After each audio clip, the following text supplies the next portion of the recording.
जय श्री गणेशाय नमः। अविघ्नमस्तु। आई कुलस्वामिनी माते की जय। जय श्री गुरुदत्त श्री स्वामी समर्थ महाराज की जय। निशंक होई रे मना, निर्भय होई रे मना, प्रचंड स्वामी बळ पाठीशी, नित्य आहे रे मना, नित्य आहे रे मना। श्री स्वामी समर्थ महाराज। आजपासून आपण गुरुचरित्र कथामृतचे पारायण सुरू करत आहोत. तर हे पारायण सगळ्यांनी आजपासून ऐकावे ही नम्र विनंती. सादर करत आहेत सोनलताई. श्री स्वामी समर्थ. नमस्कार स्वामी भक्त हो. श्री स्वामी समर्थ. जय जय स्वामी समर्थ. अवधूत चिंतन श्री गुरुदेव दत्त. आपण ऐकत आहोत गुरुचरित्र कथा अमृतसार, अध्याय 44. नंदी ब्राह्मणाचा कुष्ठरोग घालविला.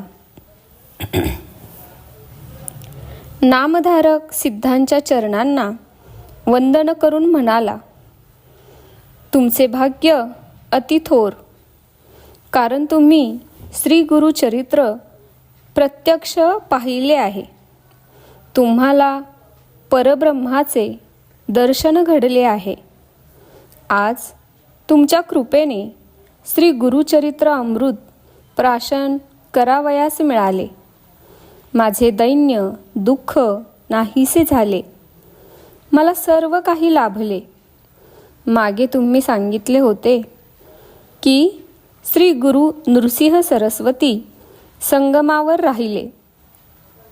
मग पुढे काय झाले ते मला सांगा. सिद्धयोगी नामधारकाला म्हणाले, ऐक, सर्व काही सविस्तर सांगतो. एकदा एक मोठी विचित्र घटना घडली. नंदी नावाचा एक ब्राह्मण होता. त्याच्या सर्वांगाला श्वेतकुष्ठ झाले होते. ते नाहीसे व्हावे म्हणून तो तुळजापूरला गेला. तेथे त्याने 3 वर्ष तुळजाभवानीची आराधना केली. अनेक व्रत उपवास केले. तेथे त्याला असा आदेश मिळाला की त्याने चंदला परमेश्वरी देवीच्या मंदिरात जाऊन तिची आराधना करावी. त्याने तेही केले. 7 महिने अनेक व्रते केली. देवीची आराधना केली.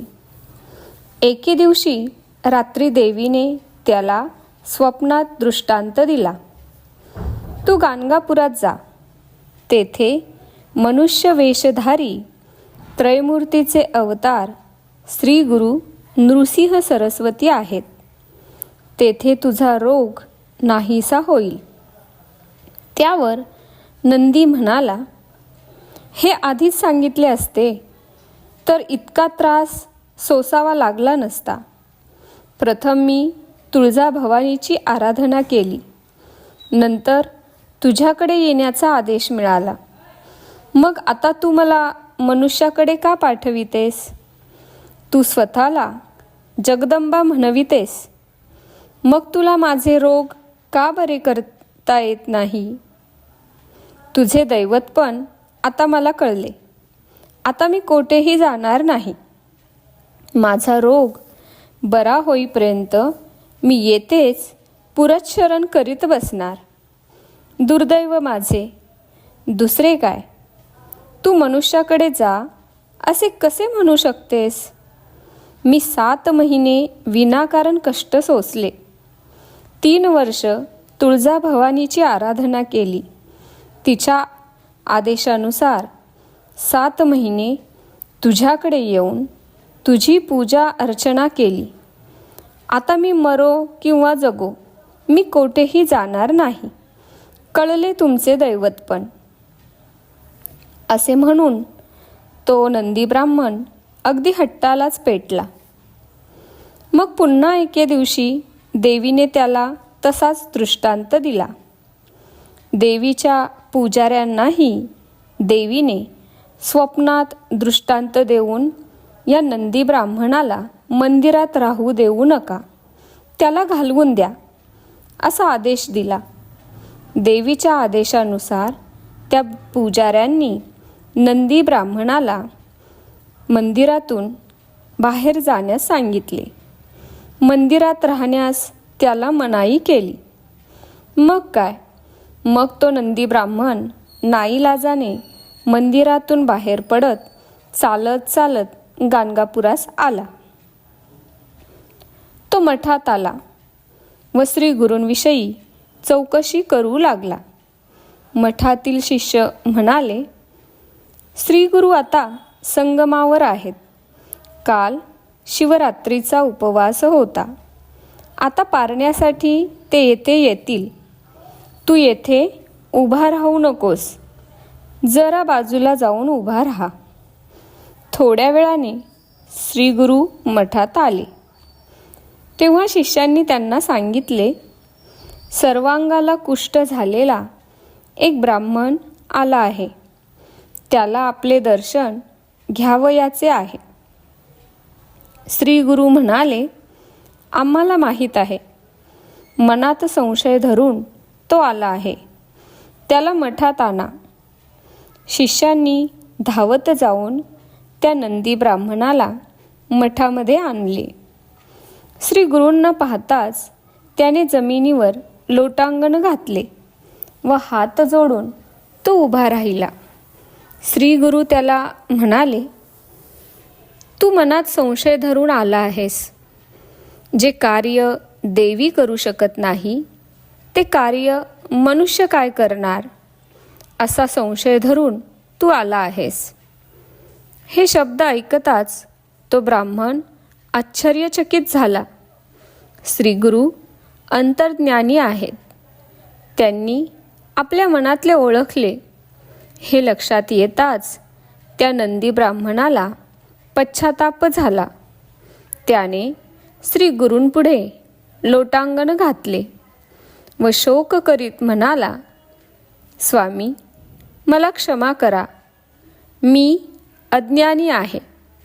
मी आपले स्वरूप ओळखले नाही. मी आपणास शरण आलो आहे. मला या पापकर्माच्या भोगातून सोडवा. मला आज भाग्याने आपले दर्शन घडले आहे. आपल्या दर्शनाने मी पावन झालो आहे. आपण भक्तांचे आधार आहात. आपण शरणागत वत्सल आहात. आज आपल्या रूपाने परब्रह्माचे चरणदर्शन मला झाले. आपण कृपासागर आहात. भक्तजनांची कामधेनू आहात. भक्तजनांचा उद्धार करण्यासाठीच आपण मनुष्य वेशाने अवतीर्ण झाला आहात. प्रभू रामचंद्राच्या केवळ चरणस्पर्शाने अहिल्याला दिव्य देह प्राप्त झाला. त्याप्रमाणेच आज मी आपल्या दर्शनाने पावन झालो आहे. स्वामी, विवाहानंतर माझ्या सर्वांगाला कुष्ठरोग झाला. माझ्या पत्नीने माझा स्पर्शही टाळला. ती मला सोडून माहेरी गेली. आज माझ्या आईवडिलांनीही मला घराबाहेर काढले आहे. मी तुळजाभवानीला शरण गेलो. अनेक उपवास केले. खूप कष्ट सोसले. पण काहीही उपयोग झाला नाही. देवीने मला चंदला परमेश्वरीकडे जाण्याची आज्ञा केली. पण तिच्याकडे जाऊनही माझे काम झाले नाही. देवीने मला आपल्याकडे जाण्याचा आदेश दिला. मला त्या मंदिरातून घालवून देण्यात आले. आता मी आपणास शरण आलो आहे. आता मला तारा किंवा मारा. असे रोगग्रस्त शरीर घेऊन जगण्याचा मला कंटाळा आला आहे. त्या नंदी ब्राह्मणाच्या या बोलण्याने श्रीगुरूंना त्याची दया आली. त्यांनी सोमनाथ नावाच्या ब्राह्मणाला बोलावून सांगितले, याला संगमावर ने, याच्याकडून संकल्प म्हणवून घे, याला षटकुल तीर्थात स्नान घाल, अश्वस्थ वृक्षाला प्रदक्षिणा घालावयास लाव, याची पहिली वस्त्रे काढून टाक व दुसरी वस्त्रे यास नेसावयास दे. मग याला भोजनासाठी इकडे घेऊन ये. श्रीगुरूंनी अशी आज्ञा करताच सोमनाथ त्या नंदीला घेऊन निघून गेला. मग तो नंदी ब्राह्मण संगमात स्नान करून बाहेर येताच त्याच्या शरीराचा वर्ण पार बदलून गेला. त्याने अश्वस्थाला प्रदक्षिणा घालताच त्याचे कोड नाहीसे झाले. त्याचे शरीर अत्यंत सुंदर तेजस्वी दिसू लागले. त्याची जुनी वस्त्रे दूर टाकली आणि त्याला नवीन वस्त्रे देण्यात आली. त्याची जुनी वस्त्रे जेथे टाकली गेली ती जमीन क्षारयुक्त झाली. मग सोमनाथ नंदीला घेऊन मठात आला. नंदीने श्रीगुरूंच्या चरणी लोटांगण घातले. त्यावेळी त्याचा सुवर्ण देह पाहून सर्वांना मोठे आश्चर्य वाटले. त्यावेळी त्या नंदी ब्राह्मणाच्या असे लक्षात आले की सर्वांगाचे कोड नाहीसे झाले असले तरी मांडीच्या आतील भागात एक लहानसा पांढरा डाग राहिला आहे. तो डाग पाहून तो घाबरला. त्याने तो डाग श्रीगुरूंना दाखविला. तेव्हा श्रीगुरू म्हणाले, तू प्रथम मनात संशय बाळगला होतास, त्यामुळे थोडे कोड शिल्लक राहिले आहे. आता तू आमच्यावर कवित्व कर, म्हणजे तो डागही नाहीसा होईल.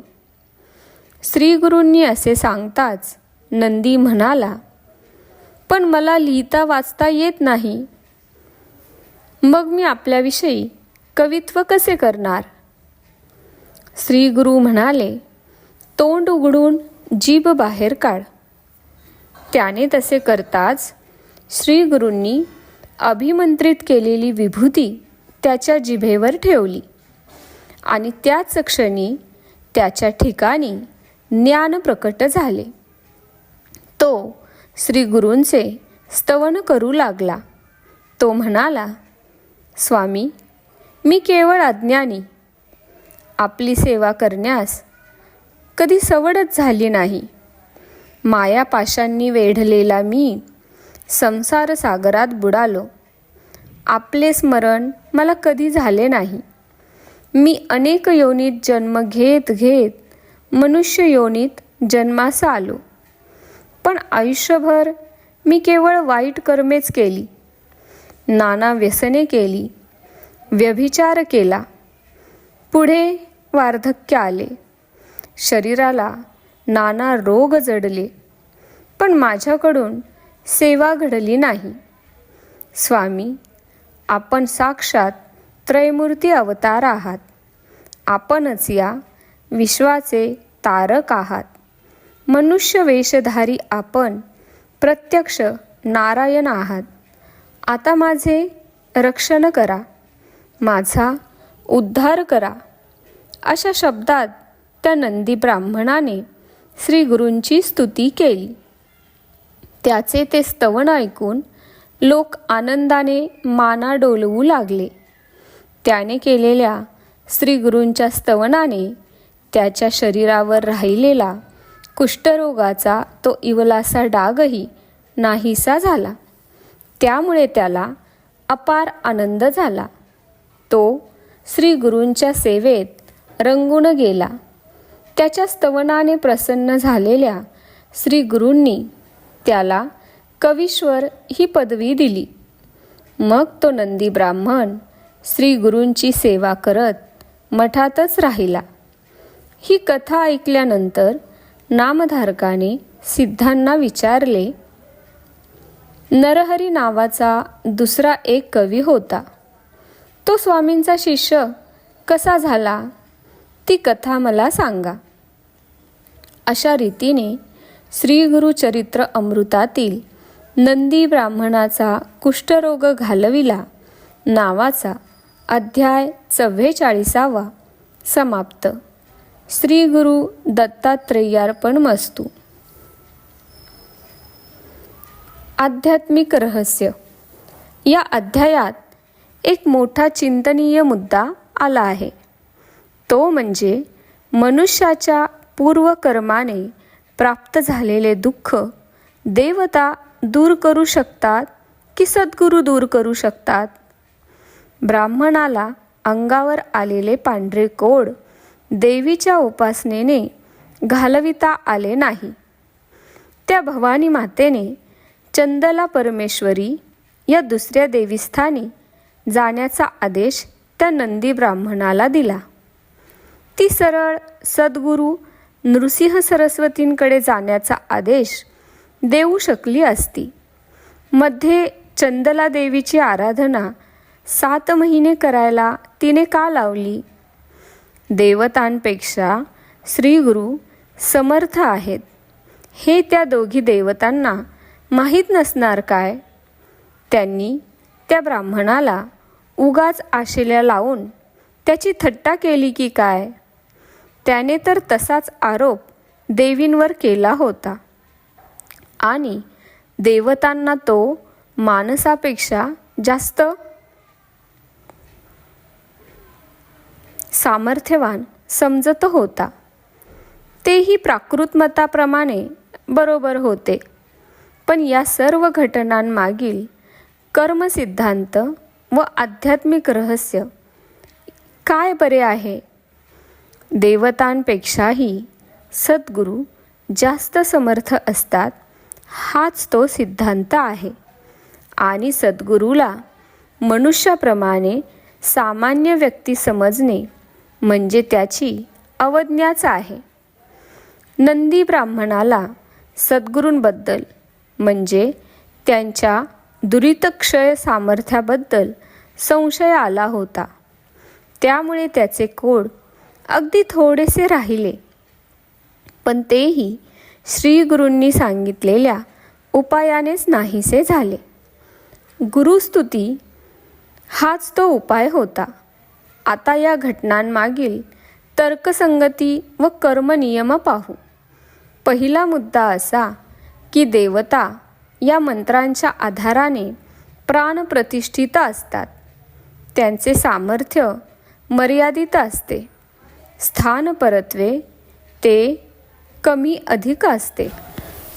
पाप नष्ट करून एखाद्याला कर्मभोगापासून सोडविणे कर्मनियमांच्या विरुद्ध असते. पण त्यासाठी उपाय नसतो असे नाही. ईश्वरी संकल्प व वेदवेत्या मंत्रवेत्या विप्रांचा संकल्प यातून स्थान विशेषात प्राणप्रतिष्ठित झालेल्या विशिष्ट मर्यादित सामर्थ्याच्या देवता कर्माचा नियम केवळ कृपेने मोडू शकत नाहीत. त्या मनुष्याला मार्गदर्शन करू शकतात. आपली गतजन्मीची अनेक पापे नंदी ब्राह्मणाने 3 वर्ष भवानीची व 7 महिने चंचला देवीची आराधना करून धुवून काढली. तेव्हाच त्याचे भाग्य पुन्हा उदयास येऊन खरोखर रोगमुक्त करू शकणाऱ्या अवतारी सद्गुरूंची व त्याची भेट घडू शकली. विवेक चूडामणीत शंकराचार्यांनी प्रारंभीच म्हटले आहे, मनुष्यत्वम मुमुक्षुत्वम महापुरुष संश्रयाः. या 3 गोष्टी फार दुर्लभ आहेत. त्यातही शेवटची गोष्ट सर्वात दुर्लभ आहे. येथे तर त्या ब्राह्मणाला फक्त कोड जायला हवे होते.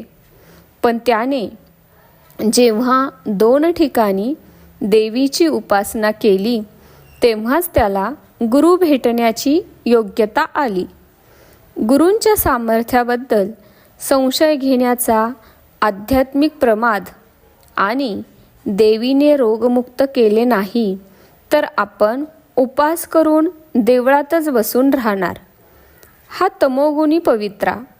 ह्या 2 चुका नंदीकडून झाल्यामुळे त्यामुळेच त्याच्या हितासाठी चंचला देवीने पुजाऱ्यांकरवी त्याला हाकलून लावले. सरळ मार्गदर्शन ऐकण्याच्या स्थितीत तो नव्हता.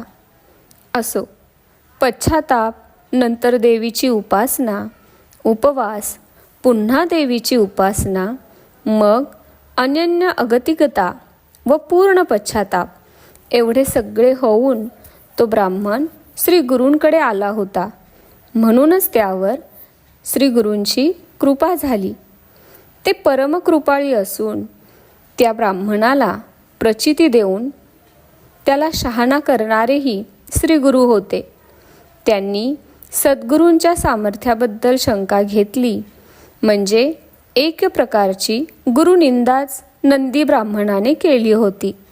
अर्थातच गुरुनिंदेवर उतारा म्हणजे तितकीच गुरूंची स्तुती करणे आणि एका विचाराला विरुद्ध असा दुसरा उत्तम विचार त्याच्या चित्तात दृढ रुजून श्री गुरूंनी नाममात्र राहिलेला त्याचा त्वचा दोषही घालविला. हे नियमाला अनुसरूनच झाले. संगमावर स्नान करणे, पिंपळाला प्रदक्षिणा घालणे हे उपाय श्री गुरूंनी आपले योग सामर्थ्य त्या ठिकाणी ओतून व त्या वृक्षदिकांच्या स्वाभाविक पावित्र्याचा उपयोग करूनच नंदीकडून करून घेतले. त्यांनी मनात आणले असते तर नुसत्या दृष्टिक्षेपाने नंदीला त्यांनी निरोगी केले असते. पण त्यांना केवळ व्यक्तिमहात्म्य वाढवायचे नव्हते. साधकांनी तीर्थ व स्नानाची परंपरा पाळावी असा त्यांचा सर्व कल्याणाचा हेतू होता. अज्ञानी नंदीच्या जिभेवर भस्माची चिमूट ठेवून त्यांनी त्याला ज्ञान व काव्यशक्ती दिली. हे सुद्धा लक्षात घेण्यासारखे आहे. स्वामी भक्त हो, अशा प्रकारे हा अध्याय इथे समाप्त झाला आहे. श्री स्वामी समर्थ. जय जय स्वामी समर्थ. अवधूत चिंतन श्री गुरुदेव दत्त. धन्यवाद. स्वामी समर्थ.